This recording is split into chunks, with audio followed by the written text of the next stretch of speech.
Olá, bom dia para você nesta segunda-feira, dia 2 de maio. Pode chegar porque mais uma semana se inicia e é como eu digo, nada melhor do que estar bem informado. Seja muito bem-vindo, agora são 8 horas e 31 minutos no horário de Brasília.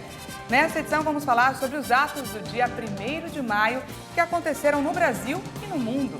Atenção aposentados e pensionistas do INSS, o pagamento do 13º salário de hoje é para quem recebe mais de um salário mínimo. A gente fala também sobre a situação no leste europeu. A Ucrânia afirma que afundou 2 barcos de patrulha russos. A gente começa com uma boa notícia para os aposentados e pensionistas que recebem mais de um salário mínimo. O INSS começa a pagar hoje a primeira parcela do 13º para esse público. Os primeiros a receber são os que possuem os números 1 e 6 como dígito final do cartão. Os pagamentos serão feitos junto com os benefícios referentes a abril.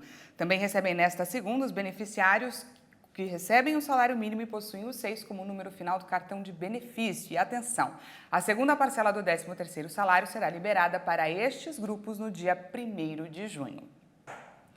E vamos falar sobre o Dia do Trabalhador, quando milhares de brasileiros saíram às ruas nas principais cidades do país para participar de atos em apoio ao presidente Jair Bolsonaro. Em Brasília, Bolsonaro marcou presença na manifestação. Os simpatizantes receberam o presidente aos gritos de mito e manifestaram insatisfação com o ministro do Supremo Tribunal Federal, Alexandre de Moraes. Estamos lutando por nossa liberdade, nós não podemos baixar a guarda, porque a liberdade, como disse o nosso presidente Bolsonaro, é até mais importante do que a vida, porque uma vida sem liberdade não é nada. Eu acho que a decisão do STF foi totalmente equivocada, eles estão atropelando a Constituição e estão totalmente contra o povo brasileiro. O presidente Bolsonaro foi perfeito na sua decisão, todo apoio à decisão do presidente Bolsonaro. No Rio de Janeiro, a praia de Copacabana foi o ponto de encontro dos apoiadores do presidente. O deputado federal Daniel Silveira participou e discursou no ato. O legislador foi favorecido por um indulto presidencial recentemente, após ser condenado a mais de 8 anos de prisão pelo STF por promover atos antidemocráticos. Em São Paulo, um ato organizado pelas centrais sindicais reuniu movimentos sociais, instituições, parlamentares, partidos políticos, sociedade civil e organizações internacionais. Pelo mundo todo, várias cidades foram palco das manifestações do Dia do Trabalhador nesse domingo. Episódios de violência foram registrados em Paris e em Istambul. O 1º de maio, Dia do Trabalhador, é uma data celebrada em todo o mundo. Neste domingo, manifestantes tomaram as ruas de diversas cidades para reivindicar direitos para a classe trabalhadora e expressar descontentamentos. Dezenas de milhares de pessoas marcharam por Paris, uma semana após a reeleição do presidente Emmanuel Macron e a 5 semanas das eleições legislativas. Sindicatos e associações aproveitaram a data para destacar seu desejo por uma política mais social e ecológica. Uma semana após a eleição do presidente da República, é mais do que importante que haja pessoas nas ruas. E a mensagem é que temos que responder às aspirações dos trabalhadores, dos jovens em torno das questões de salário, emprego, previdência social, saúde, aposentadoria e depois sobre as questões climáticas. Isso é o que ouvimos antes do primeiro turno, o que ouvimos para o segundo turno e que ainda está muito presente hoje. A marcha na capital francesa acabou em violência, com confrontos entre forças de segurança e participantes do ato. Policiais usaram bombas de gás e detiveram alguns manifestantes. A situação se repetiu em Istambul, onde autoridades tiveram trabalho para sufocar protestos. Cenas de truculência foram registradas na cidade mais populosa da Turquia, com várias pessoas detidas. Em Berlim, black blocs desfilaram pelas ruas carregando uma bandeira anticapitalismo. A manifestação reuniu cerca de 10 mil pessoas, acompanhados de perto pela polícia. Entre as pautas levantadas pelo movimento estavam também a guerra de classes, pacifismo e a libertação da Palestina. Na Itália, sindicatos tradicionais realizaram uma grande manifestação em Assis. Os movimentos sociais pediam melhores salários, mais segurança nos locais de trabalho e paz no mundo. Em Cuba, centenas de milhares de pessoas desfilaram pela capital Havana para marcar a data pela primeira vez desde o início da pandemia. A maioria dos presentes usava máscara de proteção contra o coronavírus, entre eles o ex-presidente Raul Castro e o atual Miguel Dias-Canel. Agora a gente volta a olhar aqui para o nosso Brasil, porque o assunto é o aumento de 19% nos preços de venda do gás natural para as distribuidoras, que foi anunciado pela Petrobras na sexta-feira, dia 29, e passou a valer ontem, domingo. Segundo a Petrobras, o ajuste é definido com base na variação de preços do gás, do petróleo Brent e da taxa de câmbio na atualização da fórmula, acordada em contrato com as distribuidoras. O aumento não vale para botijões à base de gás liquefeito de petróleo, GLP. A medida deve impactar consumidores do gás natural canalizado e motoristas de carros que utilizam o gás natural veicular, o GNV. Mas o percentual a ser repassado no preço final ao consumidor ainda é incerto. Diversos fatores, como as margens de lucro das distribuidoras e dos postos de revenda e os tributos federais, irão compor esse novo valor. E vamos falar agora sobre o anúncio do governo sobre a ampliação da redução do IPI, aquele imposto sobre produtos industrializados. A medida deve baratear o custo de vários produtos, como roupas, calçados e até carros. O governo federal ampliou para 35% a redução do IPI, o Imposto de Produtos Industrializados, para os polos industriais de todo o país. O objetivo do governo federal é aumentar o poder de compra dos brasileiros. O Ministério da Economia espera que, pagando menos impostos, os fabricantes diminuam o valor final dos produtos. Em coletiva de imprensa virtual, a secretária especial de Produtividade do Ministério da Economia disse que a medida é para beneficiar a população mais pobre, por meio do barateamento dos produtos.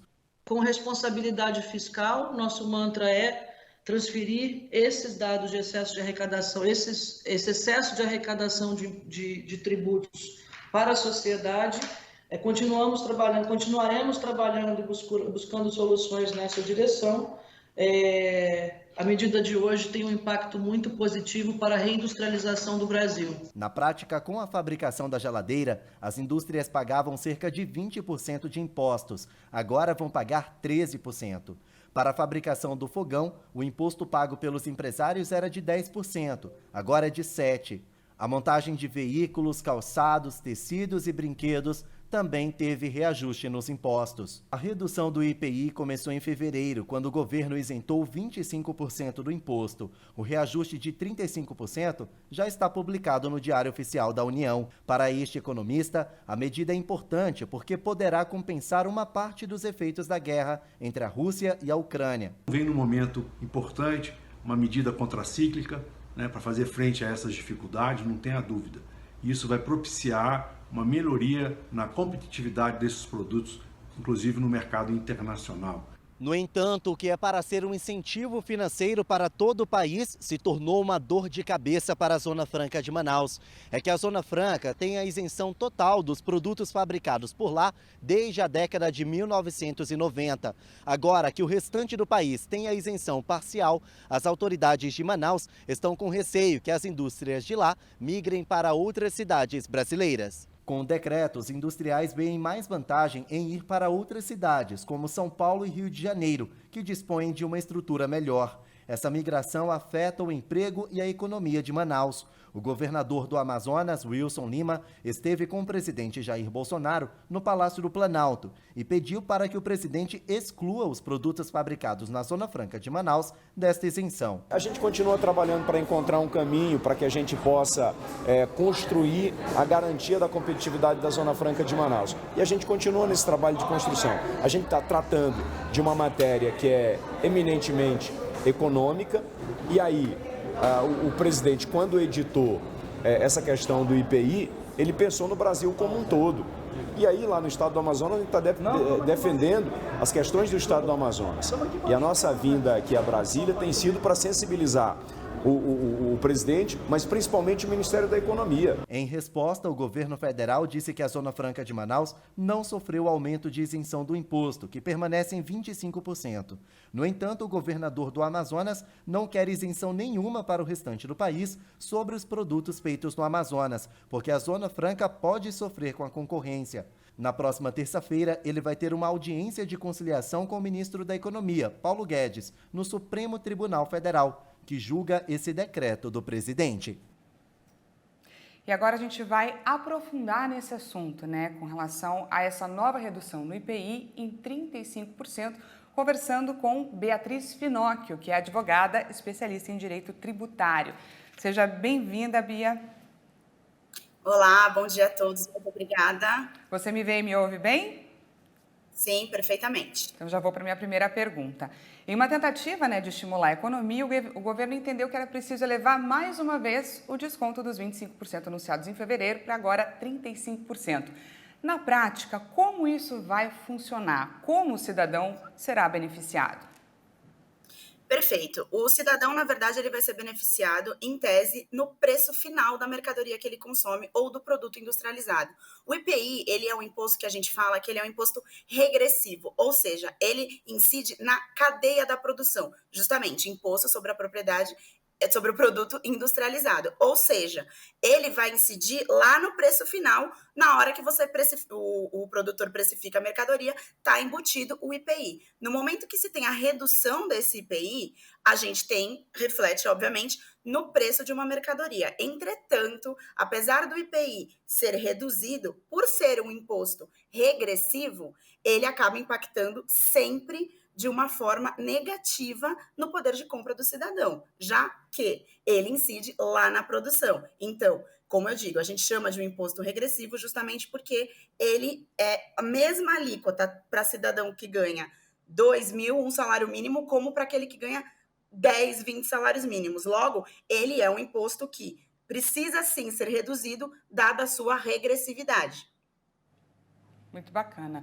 E agora vamos pensar do outro lado. Mesmo com o déficit nas contas, o governo reduziu em 15 bilhões e 200 milhões de reais a arrecadação federal. Qual o impacto dessa medida? Assim, resumindo, quando que vai chegar para o cidadão essa conta da diminuição nos valores dos produtos?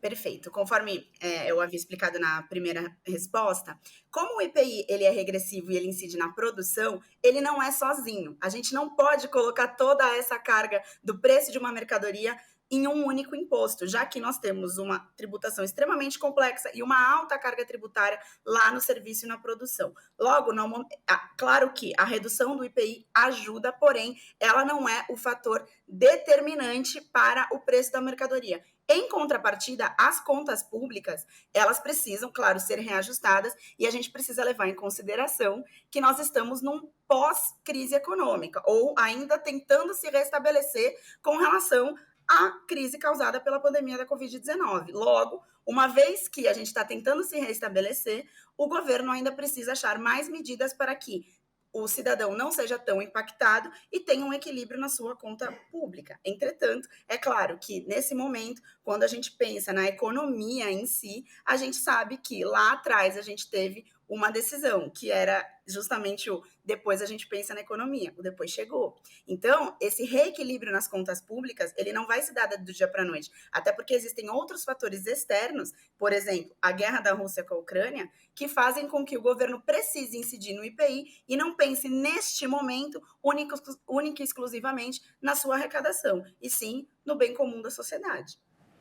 É muito difícil essa equação, né? Você ajuda de um lado e descobre o outro. E nessa semana, o Banco Central ele se reúne mais uma vez para decidir a taxa básica de juros, a Selic, que é um instrumento usado para conter a inflação no país, que tem se mostrado cada vez mais persistente. Analistas e economistas esperam por mais um aumento aí de 1 ponto, passando dos atuais 11,75% para 12,75% ao ano. Eu gostaria que você comentasse para a gente esse assunto. Perfeito. Então, como eu disse, outros fatores incidem no preço da mercadoria que não só a redução do IPI impactaria, por exemplo, numa redução para o consumidor. Um deles é a inflação. A inflação, gente, ela corrói o nosso dinheiro. Eu sempre chamo que inflação nada mais é do que expansão monetária. Então, as medidas do governo que vieram por conta da pandemia, que basicamente foram uma expansão monetária, já que se redistribuiu renda, se redistribuiu dinheiro perante o cidadão, como, por exemplo, o Auxílio Brasil, que era necessário, porém, a gente tem uma conta a pagar. E uma delas, é claro, impacta diretamente na inflação, que impacta no preço, que é o que a gente fala. Logo, se tem expansão monetária e oferta e demanda, a demanda cresce, uma vez que a demanda cresce, o dinheiro mais em circulação, ele perde o valor. Quando ele perde o valor, a gente sente isso, obviamente, na mercadoria. Por quê? Porque ainda que seja o mesmo preço ou mais alto, na verdade, o nosso dinheiro não conseguiu se equiparar. Então, como a gente perdeu o valor, já que a inflação está lá em cima, óbvio que a gente vai sentir esse aumento do preço da mercadoria, ainda que tenha a redução do IPI. Ainda bem que teve a redução do IPI. Entretanto, para o consumidor final sentir no bolso exatamente isso, a gente precisa se debruçar sobre outros fatores, como a inflação. E a inflação depende, primeiro, de política monetária, expansão monetária, que é basicamente a inflação, e outras questões externas, como, por exemplo, guerra da Rússia e Ucrânia, preço de combustível, etc. Então, tudo isso, toda essa cadeia afeta justamente o bolso de nós, consumidores e contribuintes.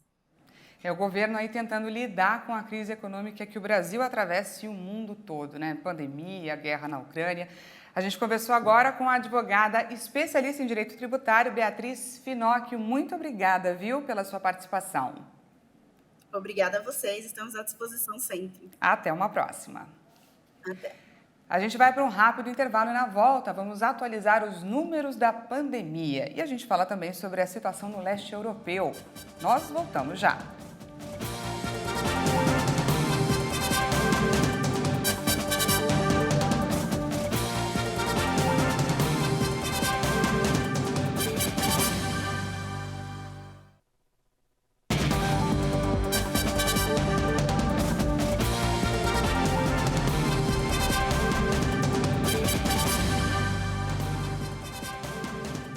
Seja bem-vindo mais uma vez, estamos de volta ao vivo, agora são 8 horas e 50 minutos no horário de Brasília. E agora a gente fala sobre o conflito no leste europeu que completa hoje 68 dias.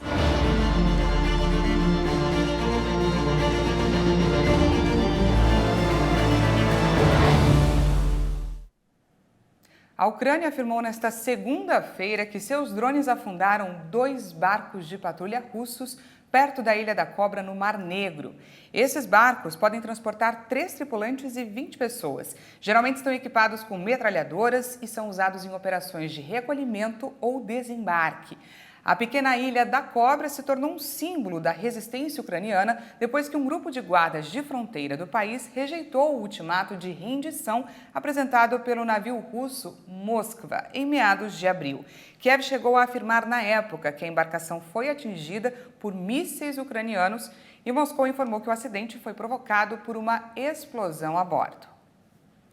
A presidente da Câmara de Representantes dos Estados Unidos, Nancy Pelosi, se reuniu com o presidente ucraniano Volodymyr Zelensky em uma visita surpresa a Kiev. Zelensky transmitiu sua satisfação com os sinais muito importantes dados pelo colega americano Joe Biden, que na quinta-feira pediu ao Congresso 33 bilhões de dólares adicionais para a Ucrânia, dos quais 20 bilhões serão destinados a armamentos. Я вам вдячний за, по-перше, за цей сигнал потужної підтримки України. Agradeço por este sinal de forte apoio à Ucrânia dos Estados Unidos, do povo dos Estados Unidos, do Congresso, do apoio bicameral e bipartidário.